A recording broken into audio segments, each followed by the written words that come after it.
Welcome to Conversations Live, Disaster Preparedness. Are we?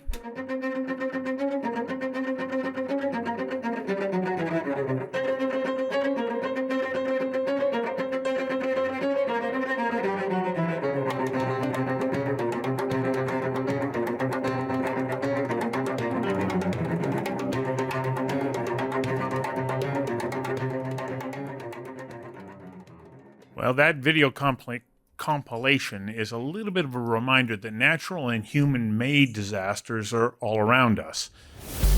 Hello, I'm Stuart McNish, and you're listening to Conversations Live.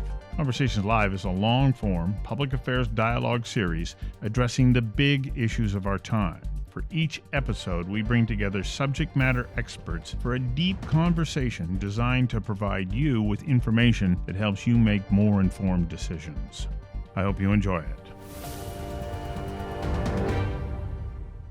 Tonight we come to you from the traditional territories of the Musqueam, Tsleil-Waututh, and Squamish First Nations, who have lived on and continue to call these lands home.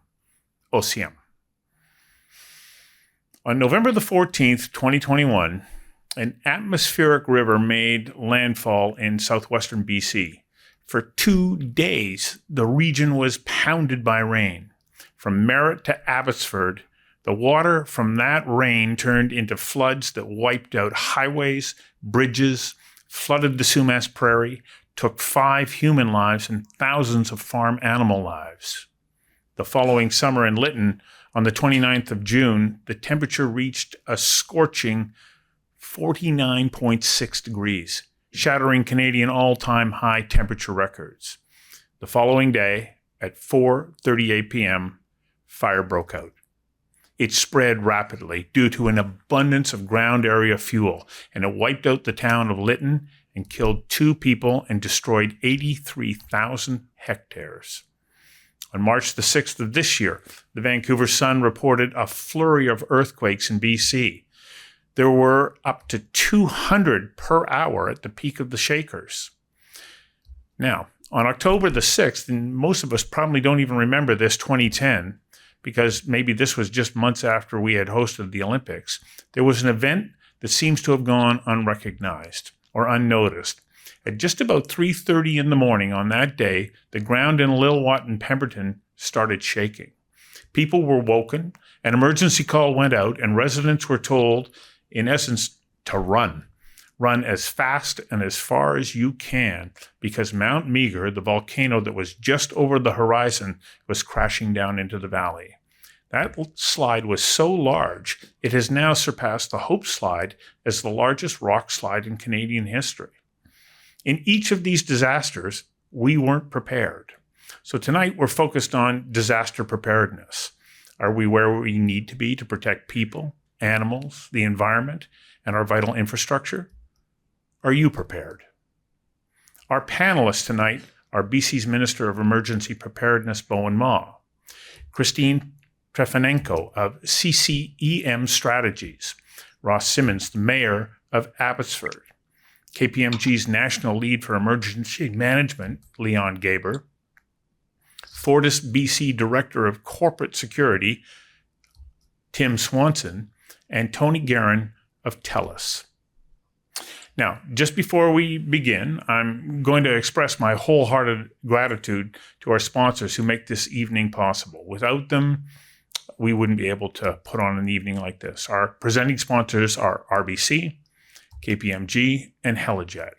And our event sponsors are Stem Cell Technologies, Landlord BC, Polygon, BD, Rennie & Co., TC Energy, the Port of Vancouver, FortisBC, Digital, LNG Canada, BCIT, and Research Co. We have wonderful sponsors. Thank you. And our media partner is the Vancouver Sun, which we're live casting onto right now.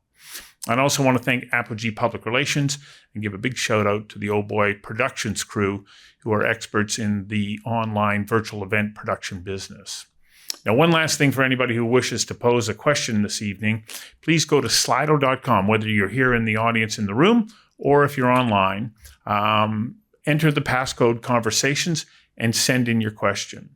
Sean, our Slido master, will be curating the questions and sending them my way and bringing them forward. And while I won't be able to get to all of them, your questions will help to inform me about topics and questions that I'll be asking the panel this evening. So to further set the stage, we've asked Mario Canseco of Research Co. to conduct a poll about our opinions on disasters, emergencies, our fears, and our preparedness or lack of preparedness. Amy, could you please roll Mario's video? When we ask BC residents about their level of concern related to specific emergencies, more than 3 in 4 say they are worried about having to face a fire or an earthquake, while more than 3 in 5 are concerned about high winds, intense rainfall, and floods. Geography plays a role in these views, with unease over floods rising to 75% in the Fraser Valley and intense rainfall reaching 69% in southern British Columbia. 5 other issues rank lower on the list, but we do see majorities of BC residents who are worried about heavy snowfall, a toxic spill, a tsunami, or a landslide personally impacting them at some point. Fewer than half are fearful of a terrorist attack, but the numbers for this event rise in both Metro Vancouver and the Fraser Valley and drop drastically in northern BC. At this point, majorities of residents express confidence in the BC government and in their municipal governments to successfully deal with an emergency. Just under half express the same level of confidence in the federal government. Women and BC residents aged 18 to 34 are particularly skeptical about the ability of the federal administration to successfully manage an emergency. The likelihood of a strong earthquake affecting British Columbia in the next 50 years is seen as significant by 1/3 of BC residents, while more than 2 in 5 think this event is moderately likely to happen. It is important to note that the regional differences on this question are minimal. Sizable majorities of residents in the Lower Mainland, the island, and the interior believe a massive earthquake will affect our province at some point in the next 5 decades. When asked about 3 measures that households should take to face an emergency, 2 in 5 BC residents told us that they have not implemented any of them. Just over 2 in 5 have bought or put together an emergency kit with supplies they might need in case of an emergency, while 31% have implemented an emergency plan that includes how to get in touch with family or friends. Just under 1 in 4 BC residents have established a meeting place with family and friends in case of an emergency. For Conversations Live, I'm Mario Canseco from Research Co. Minister Mill, I'd like to call on you first. You were the first person assigned to come up with strategies to mitigate the impact of disasters here in BC. Can you start by telling us what your mandate was and what progress you're making? Because the task you've got ahead of you is a big one. Yeah, thank you so much for that question. And oh, there we go. I was just getting a little bit of feedback there. So the Ministry of Emergency Management and Climate Readiness, which is the ministry that I'm honored to lead now, has existed for about 1.5 years now. It was created in December of 2022. I am the first minister to lead it, and this is the first provincial standalone ministry in Canada for emergency management and climate readiness. And the reason why Premier David Eby had the vision of creating this ministry was really based on the what we've learned in recent years. It used to be that communities and the province would have to stand up emergency systems once in a while. So you have an emergency operations center, a community is hit by a disaster. They might stand it up once every few years. They might stand it up for a few days or weeks. Things are rapidly changing as a result of climate change. And what we're seeing now is communities who are facing ongoing disasters in some areas of the province, the majority of the year. We have communities that are still working on recovering from wildfires and yet facing a flood in the coming months. We have communities whose emergency operations centers, which are run by people off the side of their desks, because that's the way that we used to manage emergencies here. And those operation centers are active for months, if not the better part of a year. And so what does that mean for British Columbians in terms of being ready for disasters? A big part of it means that we can't afford to simply focus on responding to disasters when they happen. We have to be actively working to mitigate and prepare for this disaster. So that's the work that's my ministry has been ramping up capacity to support communities in over the last year and a half, while also supporting communities through the 2023 wildfire season, through the 2023 freshet season. We had the 2022 ice storms, ice bombs in the southern part of the province. We had the deadliest avalanche season last year in 2023. It has been an already very, very active time for our ministry, let's say. Well, Mayor Siemens, you are all too well aware of the fact that if it weren't for heroic efforts, there could have been an even greater disaster when we go back to the flooding of 2021. Where are we at right now in your ability to be able to start to mitigate that risk? I know that you're wanting to build a second pump house, but is that happening? Yeah, and one of the challenges, you hit the nail on the head. We can mitigate a lot of the challenges if we have the funding.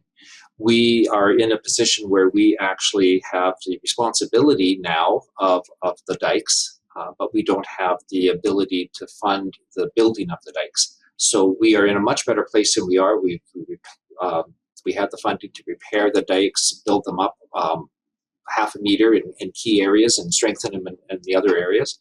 We did get, and the province has been a great partner. We did get our Barrowtown resiliency in place, but we do have a $1.6 billion ask into the federal government, and this is for the long-term flood mitigation, which requires another pump on the Sumas River. And this is also about being able to pump water back in for irrigation, because it does dry out. On a floodplain like we have really good drainage when we don't have too much water. So in the summer months, we also have the irrigation component. We are working very closely with our friends on the Nooksack Tribal Council, Whatcom County, on the U.S. side. The flow split at the Nooksack River, wherein it overflows, we generally take 50%, and it's at 50% goes to Bellingham Bay. When this event happened, because of a number of things that were not addressed on the American side, we took 100% of that flow split. And so when that overtook the Sumas River, we had the challenges that we had.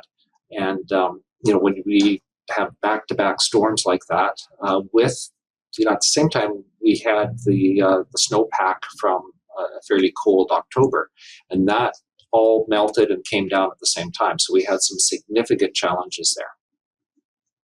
Your biggest concern right at the moment is it the fact that we may have low water levels this summer, and that you actually need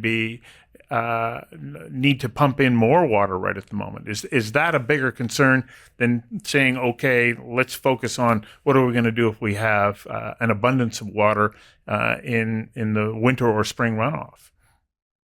Yeah, so on the spring runoff, we generally are more concerned what happens on the Fraser side, which is Matsqui Prairie. That's the other floodplain on the Fraser River. So the concern that we have, obviously, is too much water coming in. And that's where that pump station, the long-term flood mitigation that we have in place, that plan, does address that issue. It gets that water through there quicker, but it also gives us the ability to have better flood storage. It addresses the water quality component of it. We work very closely with our First Nations on those challenges, because the water quality and the fish is also very important to us.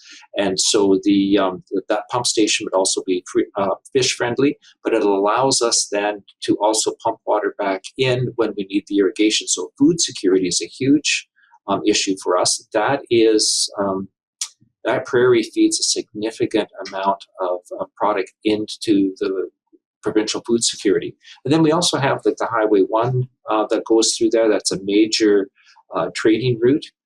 So this affects the provincial, national, and even international trade. We have the the rail line that comes in at the Sumas border crossing. Tremendous amount of truck traffic that goes through there too. So there's a whole host of things that that this long-term flood mitigation plan would actually address for resiliency. Because let's face it, if we have an earthquake and we don't have those dikes built to the seismic readiness that they need to be, you still then have those challenges. And that's the only way out for people coming out of Metro Vancouver into the interior if they needed to flee from a tsunami or an earthquake situation.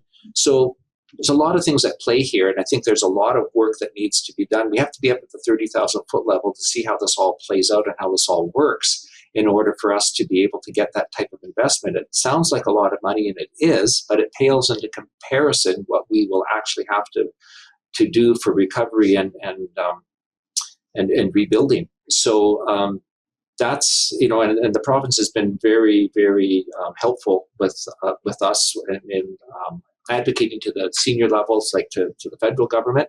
So yeah, it's challenging because we do have a significant issue here that's not just local. It is regional, it is provincial, and it's even national. And so we need to have that light shone on this issue for that funding.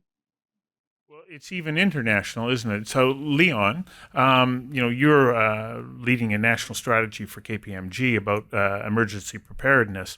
But this is all tied into what is the responsibility between different levels of government, right on down from the most local to national and international under the Sendai framework. Explain to us what the Sendai framework is and why we need to keep that in consideration when we're talking about the fact that these disasters or emergencies are multi-jurisdictional. Yeah, thanks. So I think Minister Ma put it really well, that historically emergencies happened quite infrequently at a local level. And so local governments, regional governments really didn't put a lot of effort into proactively preparing for responding to them because it happened so infrequently.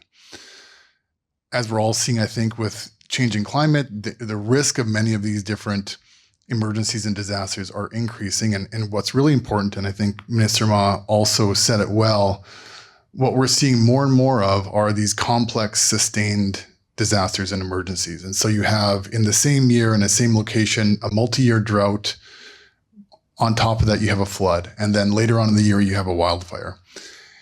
And the Sendai framework is from the United Nations, and it was developed in 2015. And the intention of it was really recognizing that increasing risk and saying that across the globe, there needs to be a sustained effort to reduce death, reduce the impact on society, on the economy from these different disasters. And the way to do that is really to change that paradigm shift from being reactive, happens every now and again, to saying we need to, as a society, take an all-of-society approach to reduce that risk. And you can't completely eliminate the risk of disasters, but you can reduce it significantly by being proactive. And so the UN Sendai framework is really about taking that all-of-society approach, cross-jurisdictional, to reduce that impact that we see across communities and across the world. And so the key is, and the takeaway, I think, is it is really a paradigm shift. And, a lot of respect to the BC government. They've, in their new emergency management legislation, they brought elements of Sendai into law. And so that really creates this new paradigm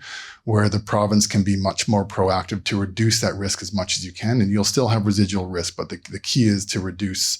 And, there's many stats out there about, and I won't quote the exact numbers, but spending dollars on preparedness and reducing that risk makes significant impacts and reduces substantially the cost when you are actually responding. So it just makes fiscal sense, but it's also from a societal and a life perspective really critical to be having that focus. So what's the equation on dollars spent in mitigating risk versus responding to normally it's about $6, 6 to 1. So every dollar you spent in preparedness and mitigation saves you $6 in response. It's a big equation. Absolutely, yeah. Yeah. And if you think about it at the global level, where we're talking about billions and billions of dollars, Mayor Siemens talks about the cost of upgrading some of this infrastructure.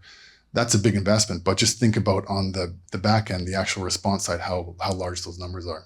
So you talk in that Sendai framework that this is intergovernmental, but in reading the framework, it also says that major infrastructure organizations also have a responsibility to work together and work to mitigate what that challenge is. Tony, I'd like to go to you because you in many ways are responsible for what so many of us is our lifeline, our face buried in our phones.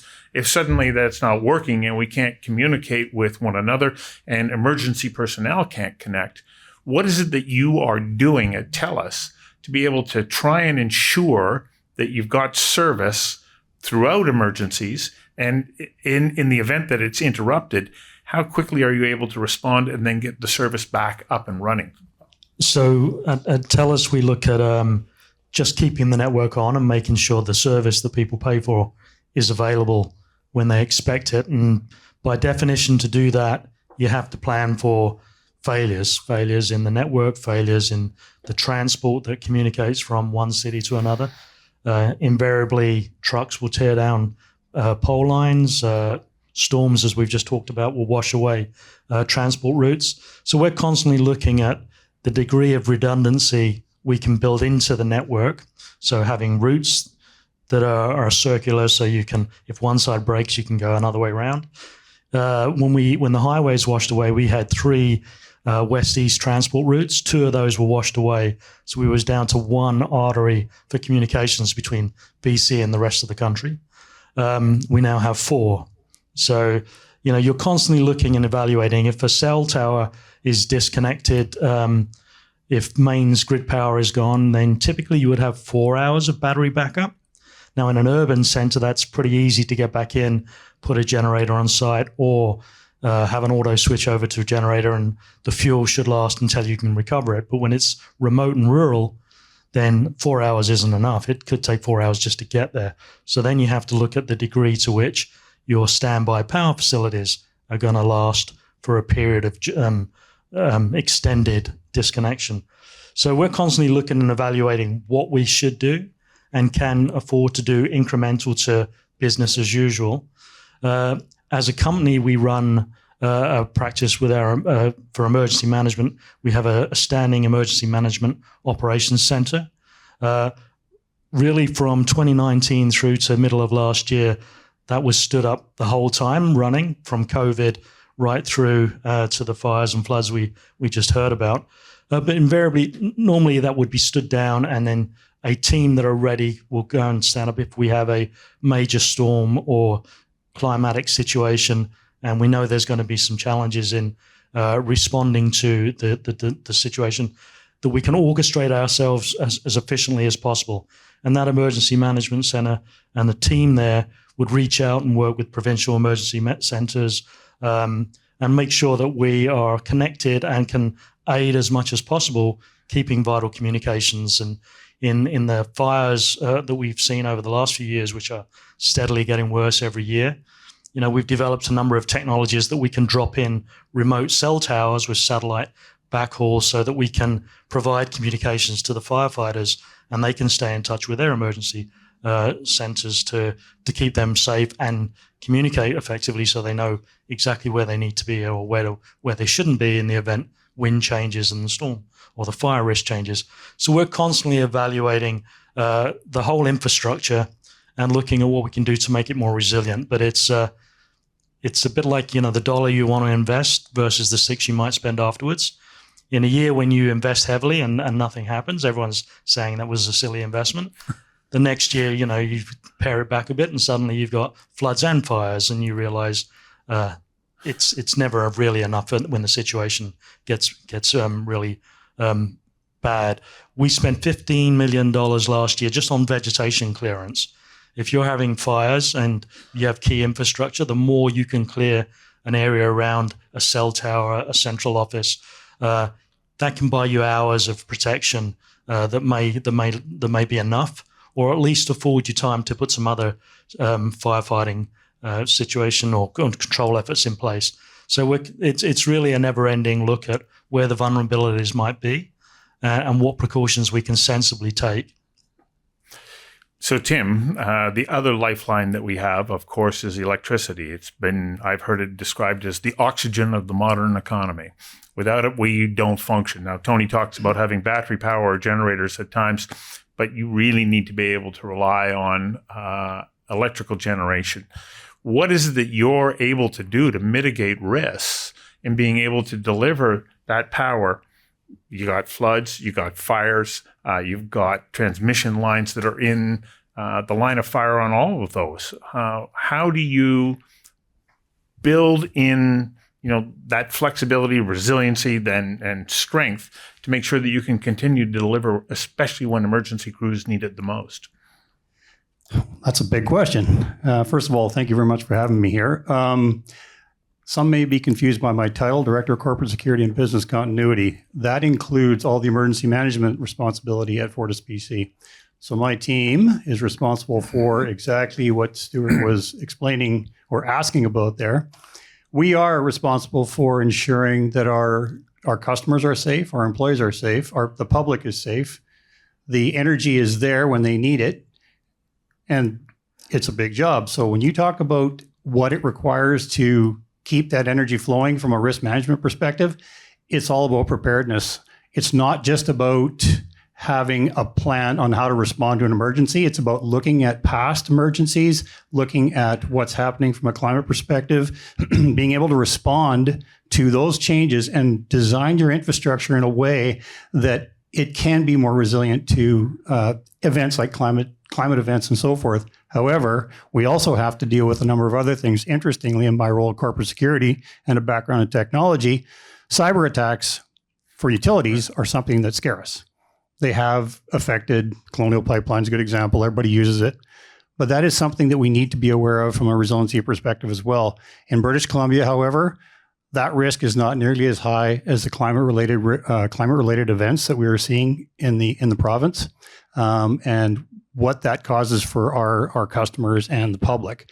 So when we look at what the provincial government has done with the Emergency and Disaster Management Act, that act actually has great information in it and aligns very much with our program at FortisBC, our emergency management program, to ensure that we have trained personnel that are ready to respond to any of the incidents that might occur.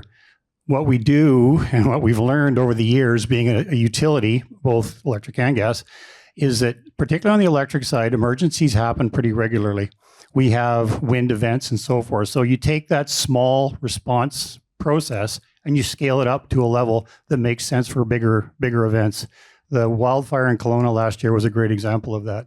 So our emergency preparedness plans, along with the work we do with the municipalities, with Indigenous groups in the province, with the province, the provincial, regional emergency operations centers, we prepare with them, we practice with them, we design scenarios, we run over 30 exercises every year on how to respond to various emergencies within the province in different areas.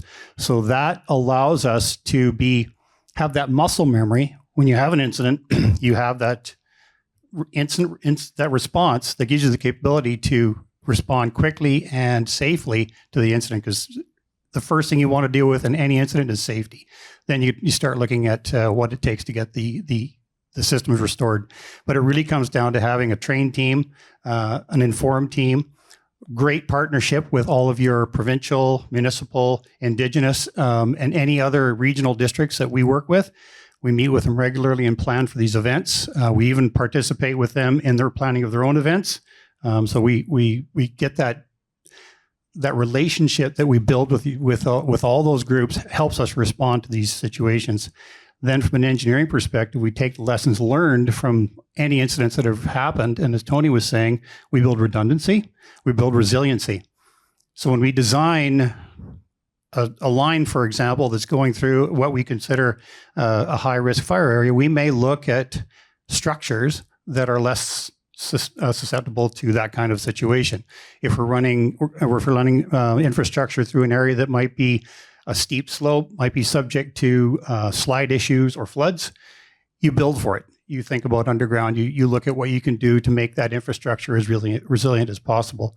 These are long-term things, though, so you need to take these lessons learned and apply them to what you're building in the future. And you must run into the same challenge that Tony does. You spend 1 year, it's not needed, and then there's resistance the following year. So in this, of course, we hear government, major organizations, intergovernmental, agencies that need to work together. But Christine, what do we as individuals also have to accept as our own responsibility, in particular to get through, as I understand, the first 72 hours of an emergency? Yes, thank you for having me. I think we've heard about government, we've heard about the lifelines, but it's important that everybody has a plan, a bag, a go bag, and the way to be able to communicate with their family to be able to do that, and have a meeting place. Your house may not be available. You may not be able to get through on the roads as described by the mayor in Abbotsford. We all travel in places, so having that meeting place is really important. Once you have your go bag, your plan, and your meeting place, it's being able to really think about, what do I need to be able to help our utilities and our government be able to continue to function. We conserve your water, conserve power, electric vehicles. Think about how I decrease the electricity draw so that this grid can stay stable. You want to be able to have that in your plan that I'm going to communicate by a text message or the internet with just one little message to my social media group. I'm safe. I'll check in 24 hours, so that you're taking off the load on that telecommunications line so the responders can be able to do that. We always, I grew up on a farm, and you always thought about, what do I do for water? I need to, if the power goes out, because my hot water tank might do something. We now live in high rises. So you want to be able to fill your tub, gather that water that's in the lines now before the power gets affected, before another incident happens that might take away that function that you need for the utilities. And then it's not just the individuals, it's business. So when you have an emergency, you still have bills. You still need to work. So small business, medium-sized business also needs to be able to thinking about, what do I do to be prepared so that I can continue to function? We all did that during COVID. And I look at your sponsors. I'm sure HeliJet's thinking about, what do I do to be able to have that business continuity, to be able to continue to have my staff working, and I can help out with the emergency response. The Royal Bank of Canada, another sponsor, they have plans. They want to be able to keep functioning. We all need money. So you keep a pocket full of small bills to be able to pay that grocery store for the gallon of milk you need for your kids, or some eggs, and go and buy that fresh stuff, because they need the money and you need the fresh food while you're waiting for those 72 hours. But everybody has a role to play. Utilities, government, individuals, and making sure that you as a small business is ready to be able to support that economy, because that's what's going to help you recover. So I hear you, and I've thought a lot about emergency preparedness over the years. I've done programs about it, and I don't follow the prescribed steps that you're supposed to take. And I find that I'm no different than anyone else. I was reading a report saying, yep, most people go, yeah, I really should do something. They go online, they look at the long list, and they go, well, I'll buy some water. What is it that happens that we go, it seems so overwhelming? And to a certain extent, like Tim, I think it's a little bit like cybersecurity. It's too much for me. I need to rely on you. Are we at that point, Christine, where we're sort of going, I need to turn to the major organizations, and we do ourselves a disservice by not preparing properly? Totally. I mean, the government can only do so much, and you may not be able to get to those meeting centers. The City of Vancouver has different muster points. Other communities do. The City of Abbotsford has an evacuation plan that they were ready for those floods, and that's what saves lives. But we as individuals still need to be ready to be able to support ourselves. We take care of our neighbors. We wanted to. There's no way that your community can take care of all the thousands of people that live there. So there's First Nations have been mentioned by a number of our panelists already, Mr. Ma, also Mayor Siemens, that they are now starting to play a much more active and enlarged role. Amy, we have a clip from Chief Hannah from the Lytton band. Of course, Lytton, as you remember, was the town that got destroyed or devastated by fire, and they've had fires every year since.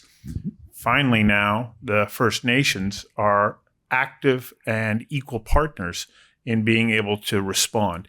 Amy, can you play that clip from Chief Hanna? We're starting to have those conversations that they're starting to hear what we're asking for. And that's the changing point that we have. So I'll go back to what we've experienced from 2021 till 2023. So 2021, we relied solely upon the provincial government, the federal government, to respond to the 2021 fire. 2022, we did the exact same thing. 2023 Stein Mountain wildfire happened, and we responded and expected government to support our response, as opposed to them telling us what their response was going to be. And we averted any disasters. The fire came through, we did not lose a structure, but we led our own, preparedness, our own response with the support. Like, let me be clear. We asked for support. We said we didn't know what the support was going to be. We just needed their support, and we needed to do the action. And ISC, Indigenous Service Canada, said, we'll support whatever initiative you have because we trust that you know what's best for your nation. It was the first time that they've ever given us that trust. And at the end of it, they were happy when we said we didn't lose a structure.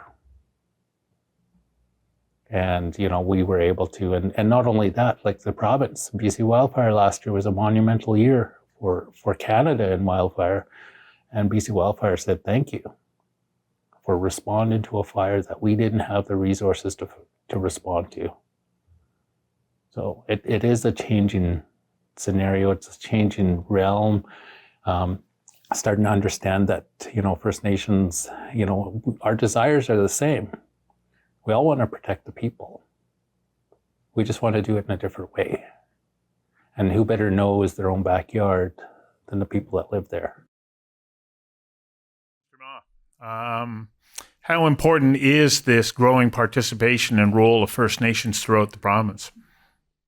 It's incredibly important.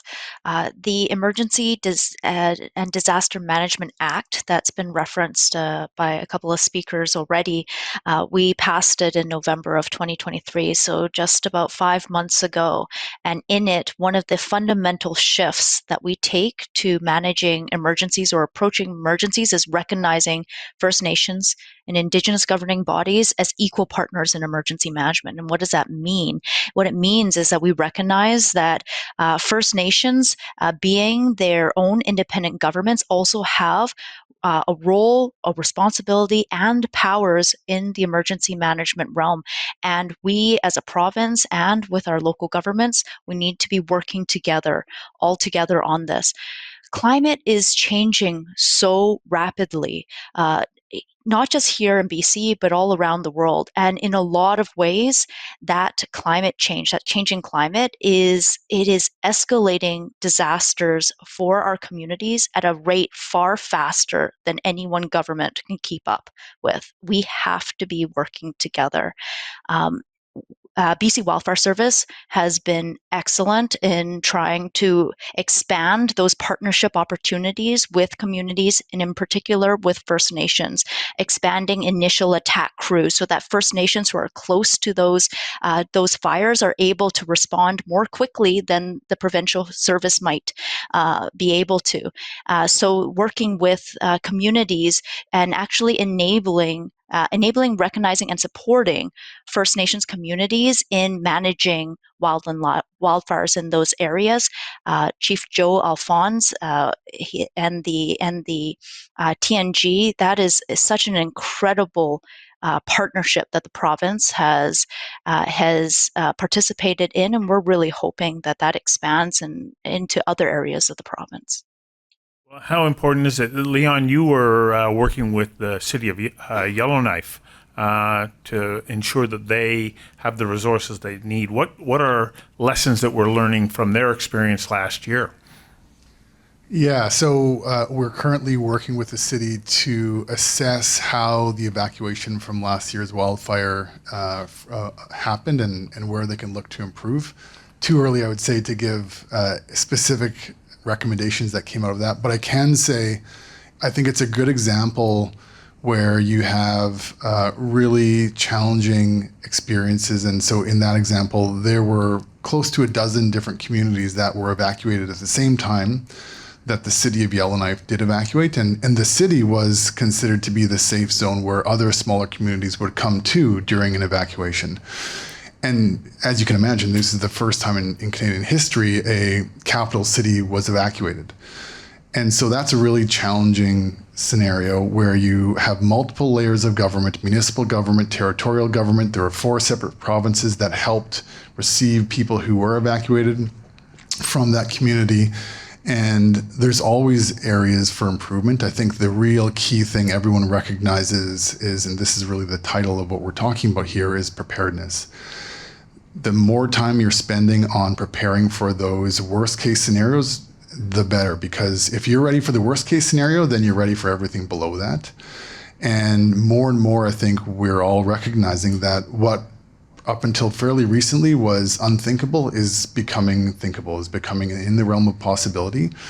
And that's another great example, I would say, where these, I'll say it again, these sustained complex emergencies where you have multiple hazards that are occurring, that occur for long periods of time, they really require multiple levels of government to be coordinating long in advance of that. If you're making relationships at the moment that you have an emergency, you've done it wrong, because that's when the levels of stress are the highest.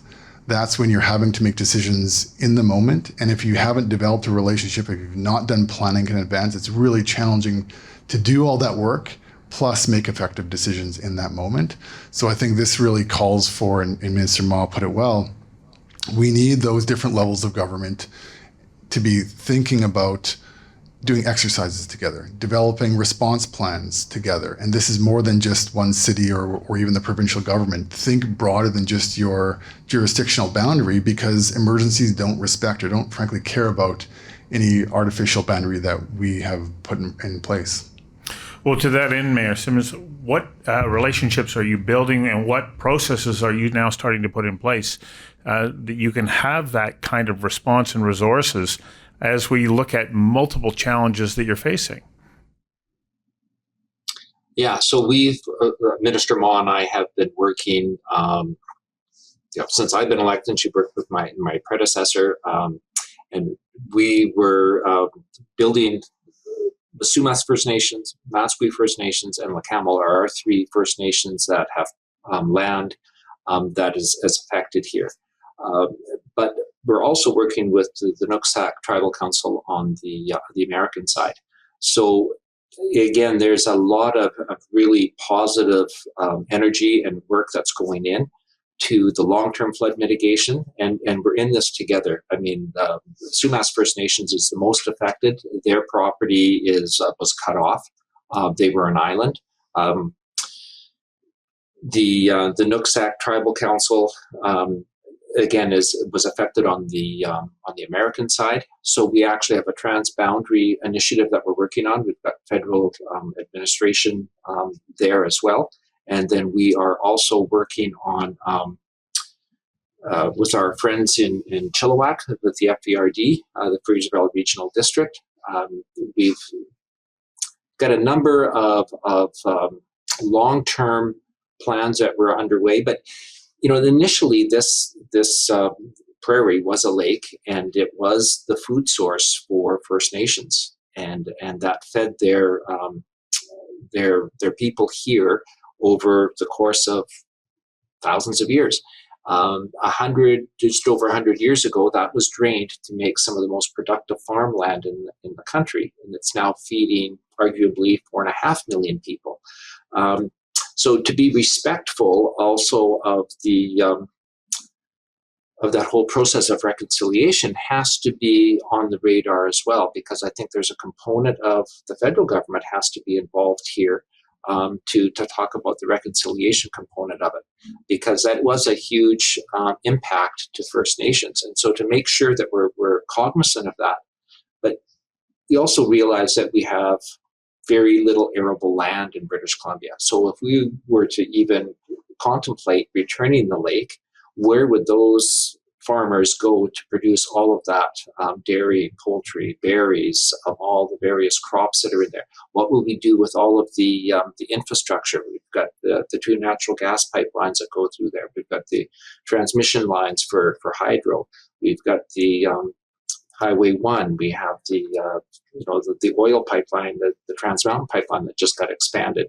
So this is a significant issue, and we need to be all working together, but all levels of government, understanding what their roles are. The federal government has a huge role to play as far as the funding of it. The province has been a very good partner, and I've been very encouraged by the work that we've been able to do to this point. But we do have a bigger picture at play here that has to be understood. And so reconciliation is very much a component of what we are, we are genuinely concerned about that.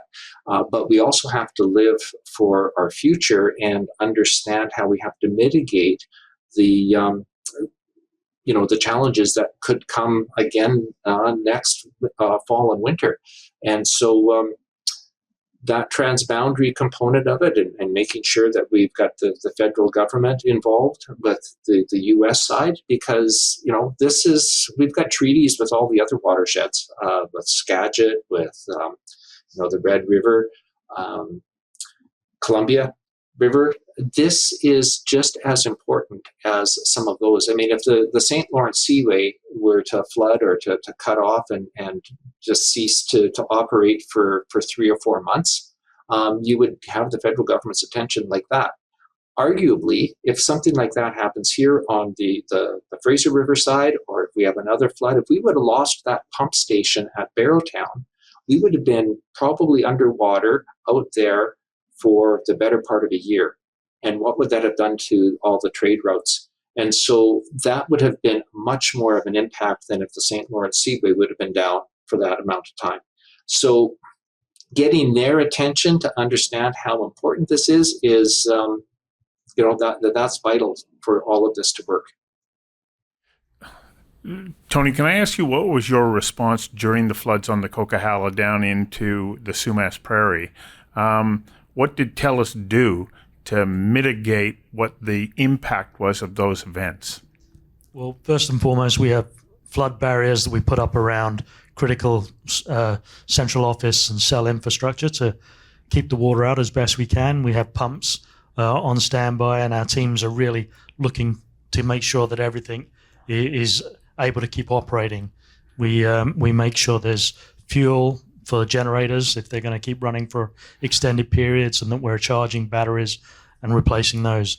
Then we're reaching out to the communities and looking at what else we can do. If there are communities that are stranded, quite often we'll take in extra cell phones. If people have been displaced from their homes, they may not have got all their possessions, and our teams quite often ship in emergency kits and standby stuff that will keep people going for a few hours or days if they're in a communal area, keeping safe.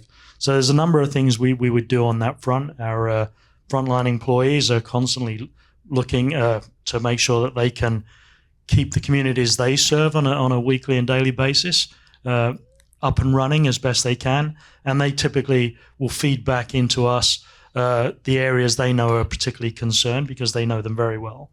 So that helps us coordinate and orchestrate what we can do in the near term. But otherwise, it's staying in touch with the municipal, provincial, and regional disaster response bodies, and making sure that they have from TELUS everything they need.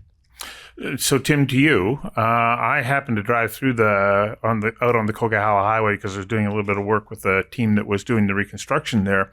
Come around a corner, half the highway's washed out, and there's a pipeline just suspended in midair over the river. What is it that major organizations like Fortis and TELUS are doing to ensure that you have that kind of resistance or a strength of and integrity in the infrastructure that you're putting in place, so that you survive a once in 100-year event like that? Yeah, well, I hope it's a once in 100-year event. So let's go back to, we keep talking about frameworks like Sendai framework. To us, that's important. BC adopted that in 2018, I believe. The D section in there is really where we talk about the responsibility of your critical infrastructure providers to be prepared for these sort of events. Then you talk about Emergency and Disaster Management Act. It talks about the need to collaborate inside the province. One of the most important sections of that act is the need to collaborate with critical infrastructure providers, First Nations, communication providers, municipalities. Now, when you look at a situation like that one, it's multiple infrastructure providers being impacted. That wasn't our pipeline. However, that pipeline also provides all of the energy for FortisBC in the Lower Mainland. As the Mayor Ross was speaking to there, we rely on that to provide the gas to the Lower Mainland. It actually transfers to our system right into Sumas Prairie. So we work with that partner, that provider, to ensure that we have a plan in case there's a failure on that system. Now, when you talk about the resiliency of that infrastructure, may have got a little lucky on that one. It's hard to say what happened, but very good build, because that was probably one of the less interesting ones. I don't know if anybody saw the pipe that was in the middle of the Fraser River looking like a snake out there. That was also providing the gas to the Lower Mainland.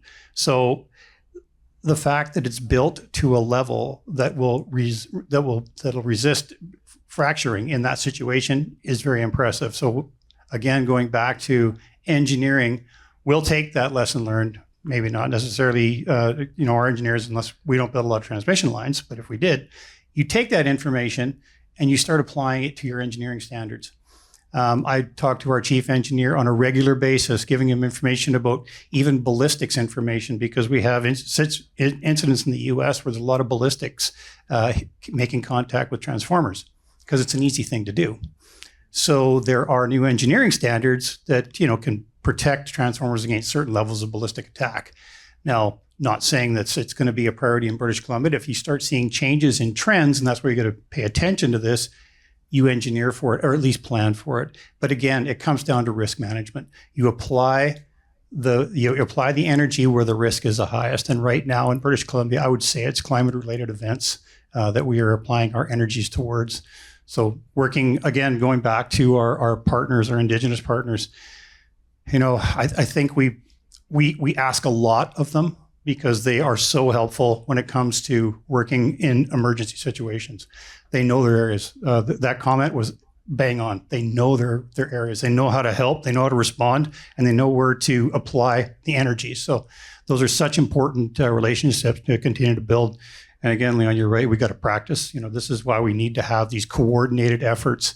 We do an exercise that we coordinate with all the utilities across North America. We call it GridX. And we all exercise together. Now, some of us are just participants and watch, but we can actually build off of that and develop our programs around these broader programs. The mutual aid agreements are critical too. So in the situation in Sumas Prairie, we had to talk to our partners down in the US and say, hey, if we have an energy supply issue, what's the chance of pushing something back towards us? Because we have redundancy, like Tony says, we have some redundancy that we can take advantage of. But it requires that coordination. So we have coordinated efforts with mutual aid agreements through the Western utilities.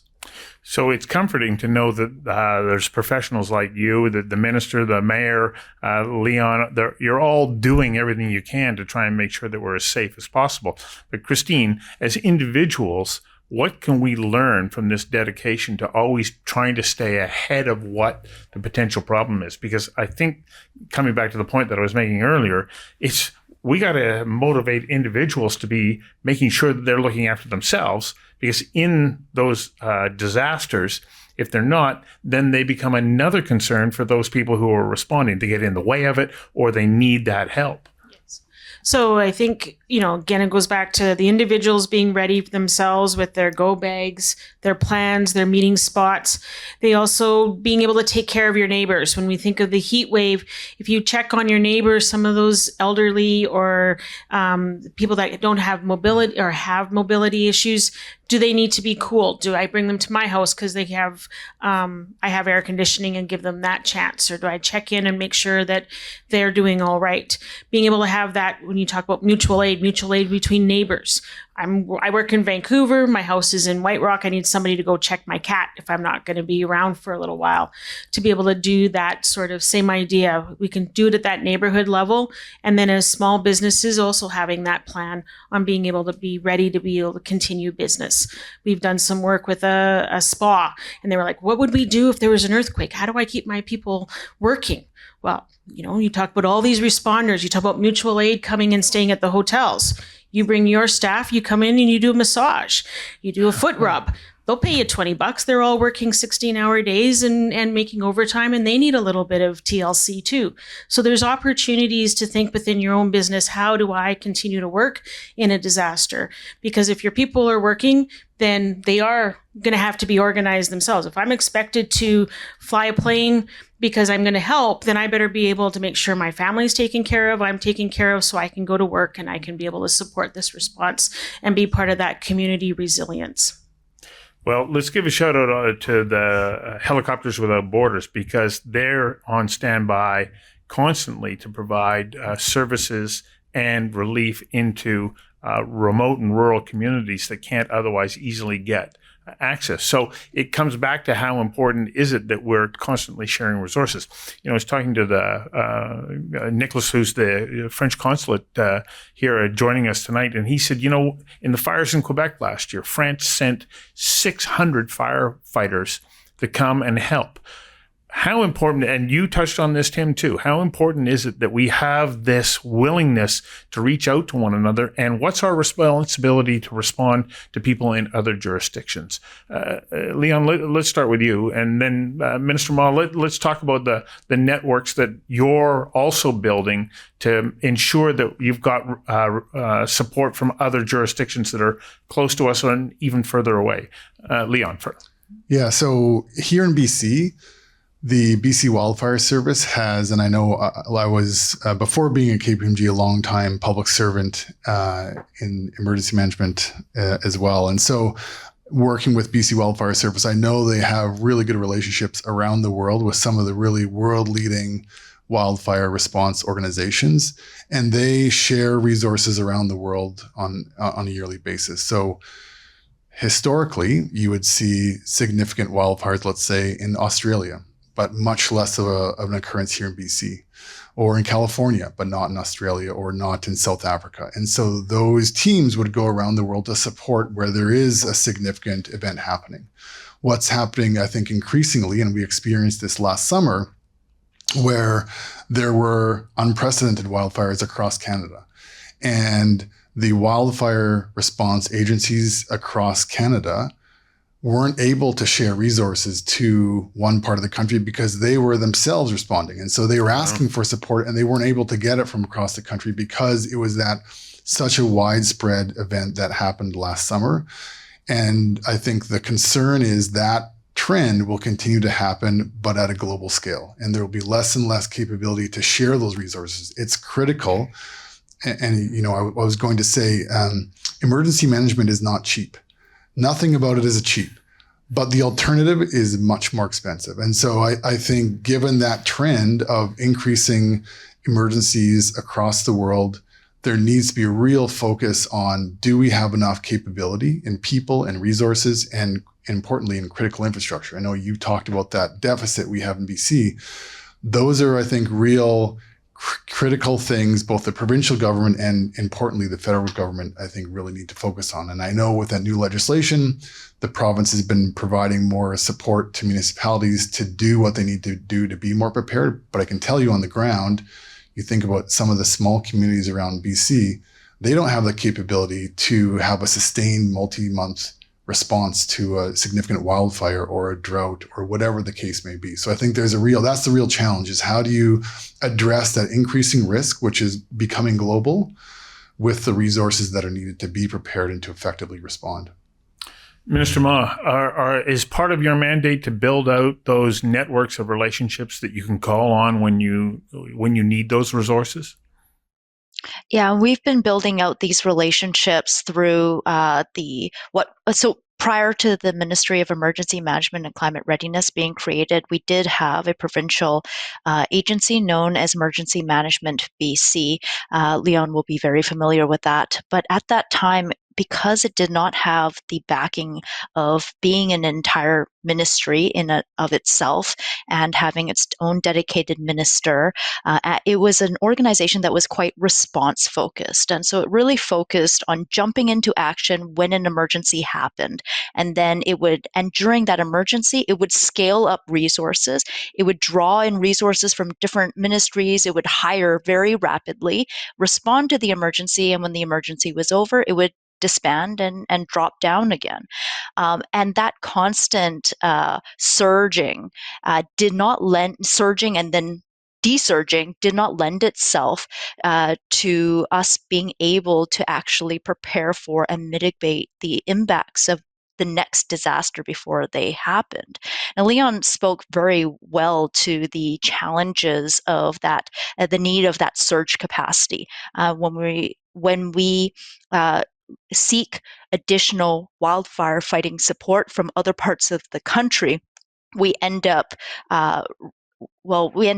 robbing Peter to pay Paul while the entire country is burning. And so that isn't really effective. That international cooperation is so incredibly important for us to be able to surge up here, particularly the support that we get from the Southern Hemisphere, because when it's summer up here, it's not summer there. And when it's summer down there, it's winter up here. And so we're actually able to share some of those resources more effectively with those countries.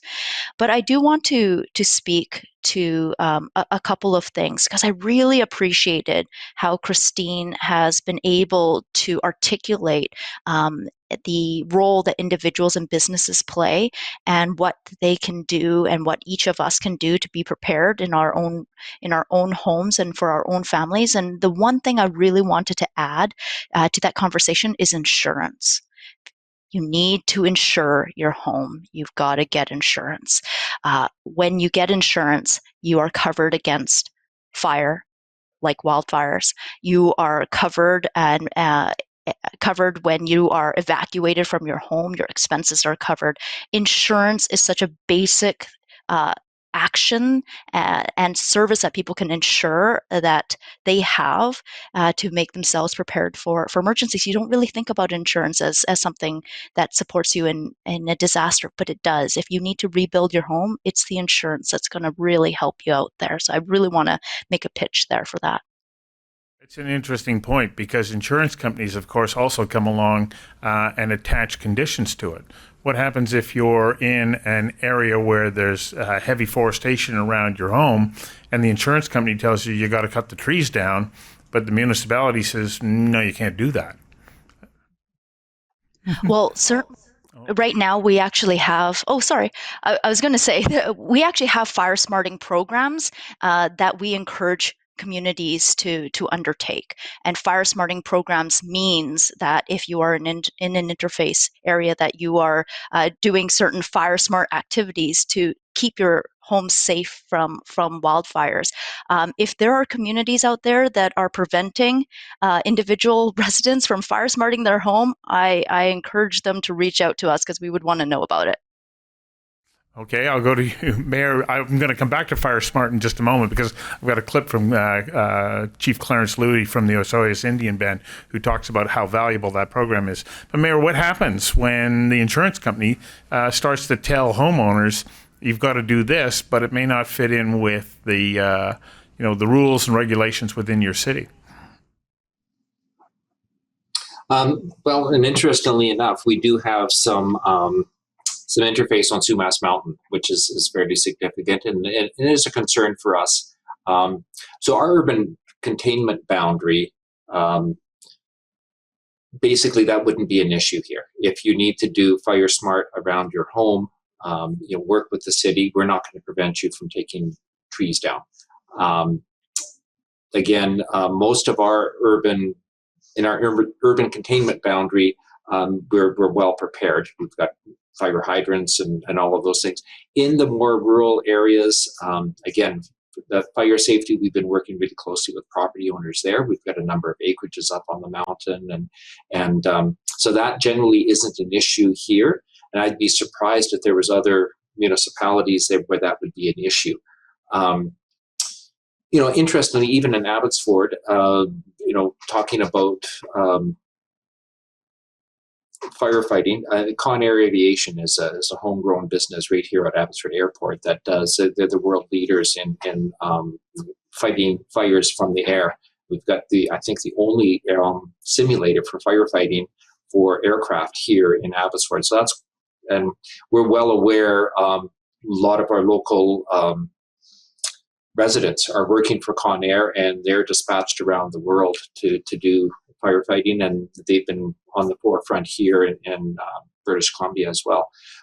Getting back to just working with our neighbors in our different municipalities, we have different mutual aid, with Langley and Mission, Chilliwack. But residents coming together, we had a lot of division in our community as we did in our society during COVID. And this was at the tail end of COVID when this flood hit. And we saw a community come together like I've never seen a community come together before. Farmers, neighbors, people from, we were an island. Chilliwack was an island.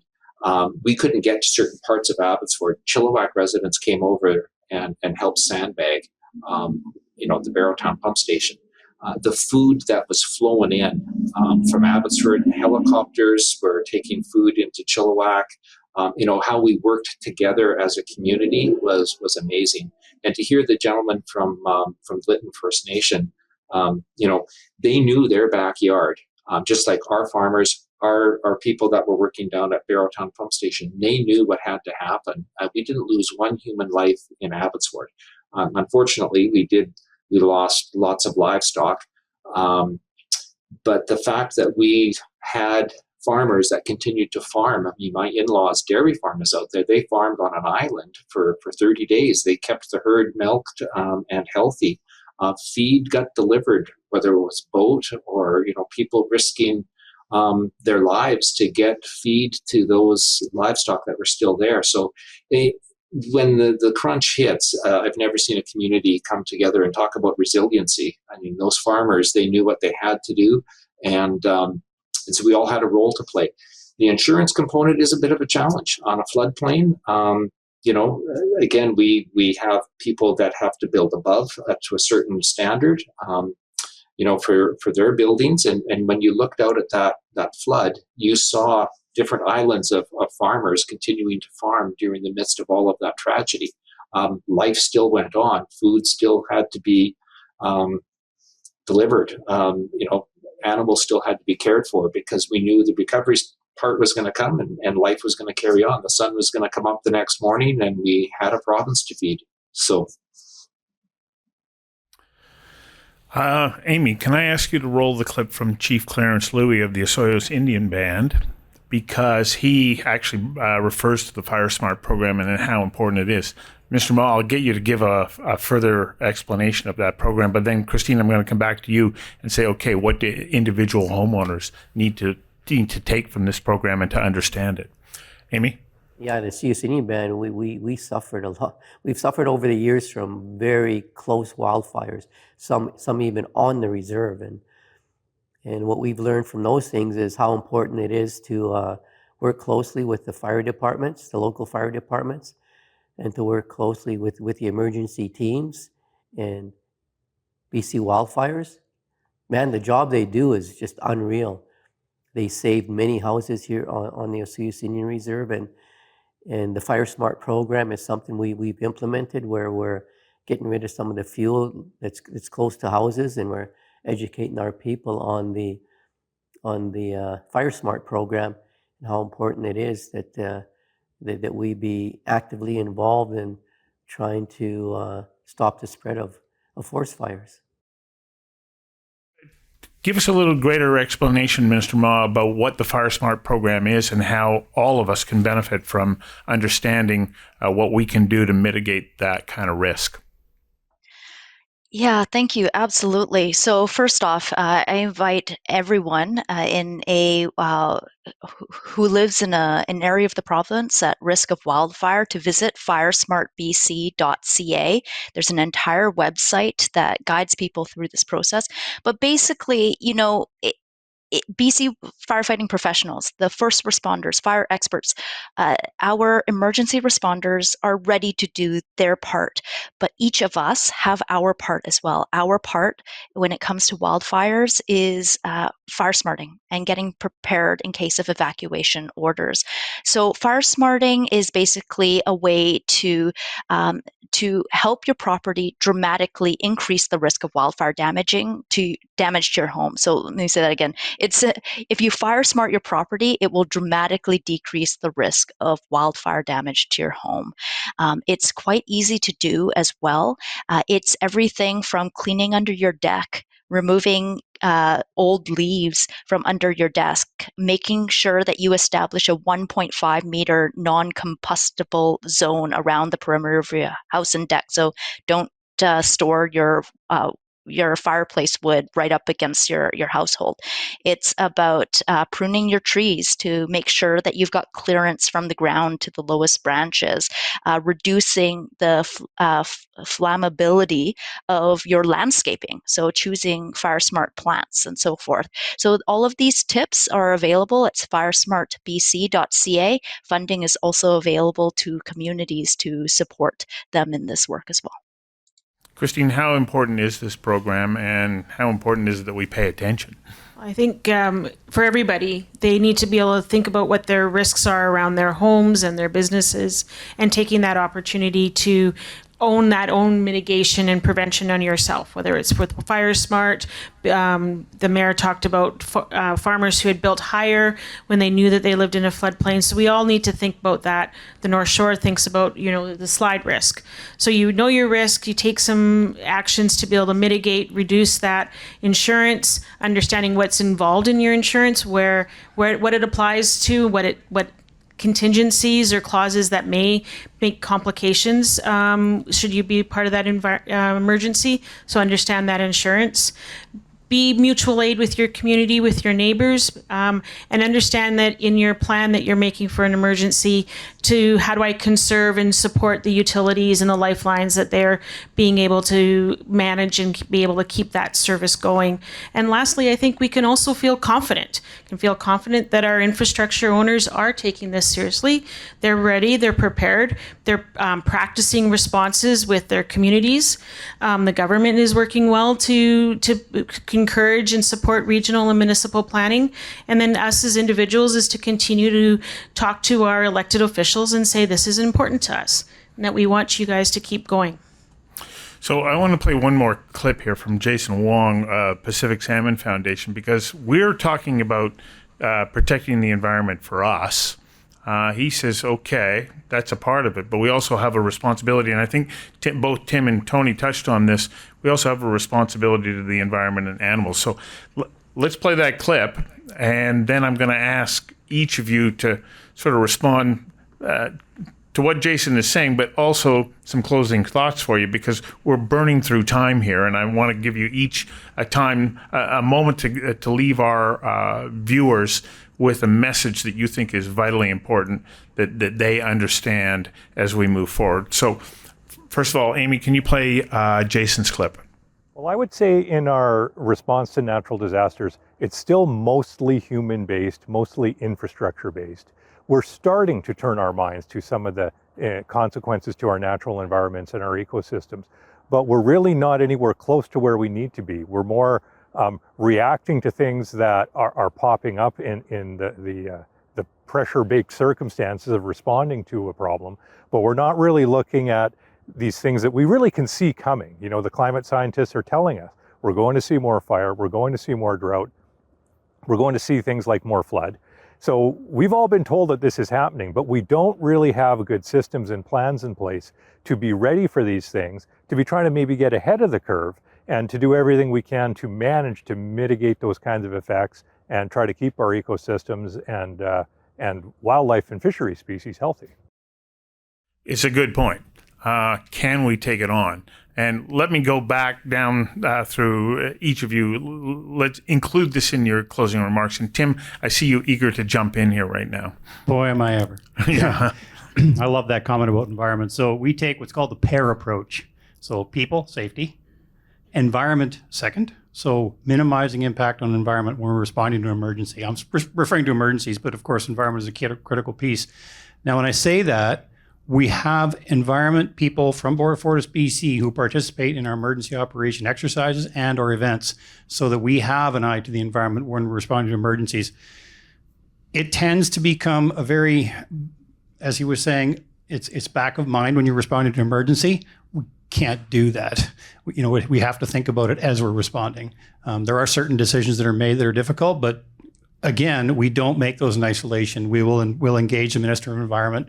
We'll have environmental people deal with it and figure out the best way to mitigate the emergency for the benefit of the people, but also taking the environment into consideration.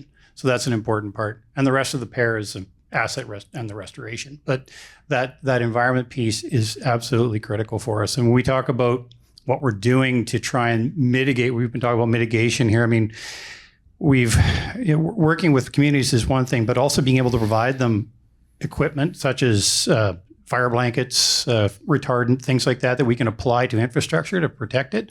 That's also really important. So yeah, that's our approach. What's the most important thing that you want people who have torn themselves away from a hockey game that's going on down the street here to invest their time in tonight? What's the most important message that you want them to take home? I really appreciate everything that Christine has said about individual responsibilities. And I think what I want folks to take home is that critical infrastructure in BC, we take emergency preparedness and response very seriously. So the safety of our customers, the safety of the public, and the provision of critical infrastructure to the province, we take very good care of it, the best care that we can. And so we would want to leave that message that we are doing everything that we can to make sure that we manage the risk of emergencies within this province. Tony, I'm going to give you a slight variation on this theme. What makes you bolt upright in the middle of the night and go, oh my gosh, that you go, well, got to make sure that we're doing this and conveying that message to the people in the province who utilize our services? I think first and foremost, individually, and as Christina highlighted, we all have a responsibility. So if you figure that the broadband connection, which powers your phone, now it powers the communications and entertainment in your home, that's an essential lifeline now, the way you get your information. So having standby power for your devices, because the network will be powered because we're keeping the central office or the distribution points and the cell towers, they're going to have standby power, but quite often it's the device, if your home is disconnected, will run out first. So have standby power so your devices can stay connected to the networks, which will be up longer than anything else, even if the neighborhood is down. The passive network, the fiber network that we've deployed fairly ubiquitously across British Columbia, we spent $7 billion over the last 10 years building out fiber. It's a much more energy efficient network than the copper it replaces. When Merritt flooded, when the water receded, we didn't have any faults on the home connections, which we would have done in the old network. So we've put a lot of resiliency and reliability into the new infrastructure. But again, if this device isn't powered for 3 hours and you want to check in, you want to get the emergency information from the province that is telling you what to do next, you're kind of cut off. So think about what you're going to need to stay up. So if you can get generators for the home or standby power storage devices that can keep devices and parts of your key infrastructure in the home going up longer, that's a great thing. I think the one thing that I'm concerned about is that nationally, we do not have a common standard for emergency response. We don't have an emergency response network that operates in the same way across each province. And I think that's something we need to look into across the country, because I think when you're hoping that resources are going to be where they need to be, are going to be able to respond effectively, that element of communicating effectively in that time of need is essential. And I don't think we're as well prepared as we could be nationally. And I think that's a bit of a failing that needs to be addressed. Leon, your thoughts about what's most important that we need to pay attention to. And maybe sometimes we can't say, okay, as an individual, I can do this, but as an individual, I can be notifying the agencies that supply me with services and the leaders that we put in charge of this. Do we have a responsibility there to hold the people and organizations accountable? So I would come back, I think, to the Sendai framework where we started, and that really focuses on the all of society approach. So every aspect of society has an important role, individuals, absolutely. I think if we look in BC, I would say, and you know, I work around the country, I think BC is really a leader in emergency preparedness and the maturity of our systems to respond to significant events. And that's just by necessity, because we're in a place that faces so many risks than other parts of the country do on an annual basis. I think if we're thinking about the coming risk, what we're all seeing, you know, last year, multi-year drought, we're in the middle of last year's wildfire season, the coming wildfire season that we expect to see this year, which could be unprecedented again. I think that both BC and when I say BC, I mean provincial government, municipal government, critical infrastructure asset owners, other aspects of the private sector really need to take that maturity to the next level, which I don't think we're at right now. And so I think about things like, for critical infrastructure as an example, when you're thinking about planning, redundancy, and being prepared, what about all of the other suppliers that you rely on? And you've talked about that already, right? All of these upstream dependencies that individual organizations, companies have, those are complexities that unless you're preparing for now, in an event, they can become critical. And if you don't have the supplies that you need because you don't, for instance, don't have gas for your generators, when the power goes out for some of these critical infrastructures, they're going to go down, and that could have really significant impacts to individuals and to communities. So I think overall, I would say we have been laying a good groundwork in terms of the work we've done to date. New legislation in BC creates a new framework for us to do more. But I would say there's a pretty significant gap compared to where we are and where we need to be. I mean, 33% chance of a catastrophic earthquake in the South Coast in the next 50 years. The BC government last year, or a year and a half ago now, did a significant exercise to see how prepared they were. I think some real learnings of where there are areas to improve, and there are pretty significant areas to improve. No failing to the province. It's a really complex and challenging thing to do. So I think the take-home message here, sorry to be a bit of a downer, but the risk is increasing. I don't think, frankly, we're at the level of preparedness that we need to be at. And so I think as a society, we need to come together more, hold ourselves accountable to do a lot more than we've done to date. So a fellow reporter by the name of Michael Mewey did a piece that was working off of a mapping of what happens if everything breaks in North Vancouver. Like everything breaks. How do we respond? And the resources aren't there. And then he went, okay, well, what are other municipalities doing to prepare? They haven't done that same exercise. So we've got a long way to go. It was a very interesting article. Yeah, absolutely. What I don't want to do is, I think, say that people are not doing their best, because they absolutely are. I think the key here is to take a broader view, to take a realistic broader view, to say, okay, this is not something that any organization, any municipality, and frankly, even a provincial government is prepared and capable of being ready for to effectively respond. The only way you're going to get there is if everyone comes together and works as a single team. And we've not done that. We've not had to do that in the past. I think COVID was a great example where we got close to that. We were forced to. And so now we have to take that same effort and apply it out for the next 30 years. And then how do you sustain that cooperation and coordination for 30 years? Because you'll be seeing these emergencies time and time again, and they'll get bigger and more complex, more costly. And so that's, I think, the big challenge we're faced with. I think you were just asking that question of Christine. How do we stay focused on this as individuals? And, what's the most important thing you want somebody to take out of tonight?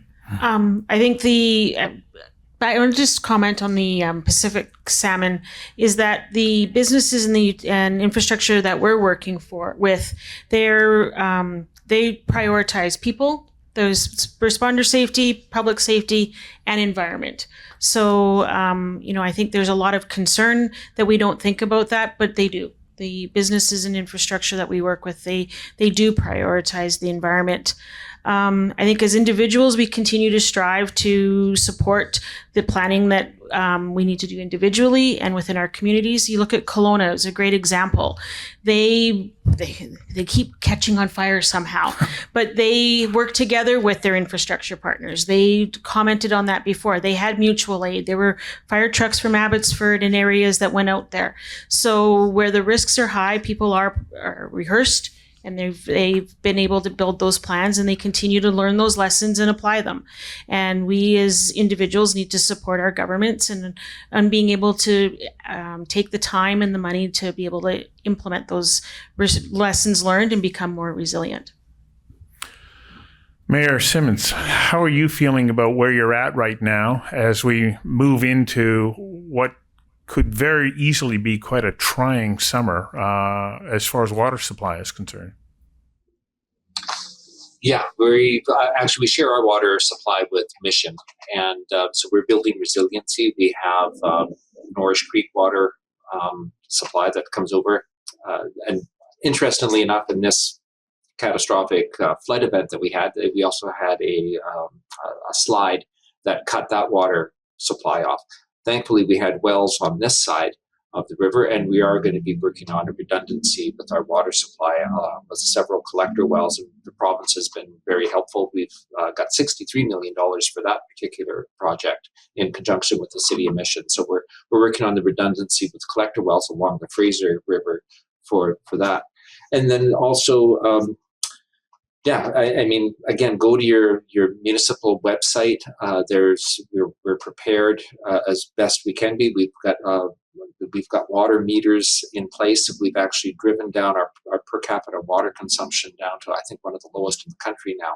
So we're ahead of the game in that area. Where our concerns are, again, out on the prairie, is making sure that we have the floods or the water storage in order for the resiliency for irrigation. And that's the challenge. We need that long-term flood mitigation plan, because that's, again, when you talk about the environment and fish and water quality, that is all part and parcel of that long-term. We call it flood mitigation, but it really is environmental mitigation. It's about the food supply. It's about getting irrigation. It's flood storage. It's fish friendly. It's about the environment. That is a key component, and we've worked very closely with our First Nations on that, because that is a core value that I think we hold very dear and very much a part of who we are here in the Fraser Valley. So lots of challenges, but we're up to the challenge, but we have a ways to go. I mean, we do need that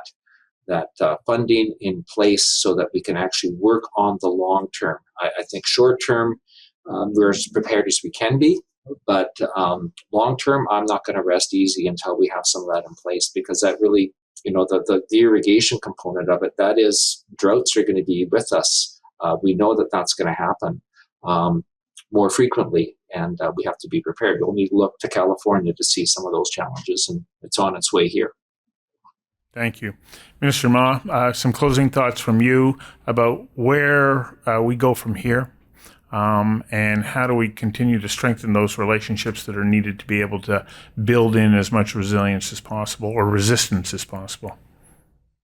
Yeah, absolutely. I mean, at the provincial level, the provincial government here in British Columbia, we are rapidly ramping up our efforts around preparation and mitigation in response and ability to respond and recover from disasters. This is about additional resources at the provincial level, both human resources and financial investments. In fact, in the last year and a half, our provincial emergency management structure, the capacity capacity, the number of people that we have devoted to supporting communities through disasters has increased 40% in just the last year and a half as the ministry is ramping up. Of the hundreds of millions of dollars that we have invested into mitigation here in the province since our government formed in 2017, the majority has flowed in the last year and a half. So we are ramping up greatly, but we need partners. We need critical infrastructure owners like the wonderful speakers that we've had on this panel today. We need local leaders like Mayor Ross Siemens doing the incredible work that he is doing, and we need support from all levels of society, right down to the individual, right down to the household. Because although we are collectively ramping up, I think we're seeing that right across the province. The rapid rate of climate change is really testing our collective ability to catch up and to keep up. And so in addition to all of this work that we're doing around emergency management, we also need to be continuing our collective work on climate action, on actually driving down the greenhouse gas emissions that are causing climate change to begin with. And so that is part of our overall mitigation efforts. We need to be tackling climate change, and we need to be scaling up our collective efforts across all levels of government and all throughout society to meet the challenge of this before us. Now, that's the challenge that we're facing, but the good news is in every emergency situation that we have seen in recent years, British Columbians have pulled together in a way that we don't see in quote unquote peacetime.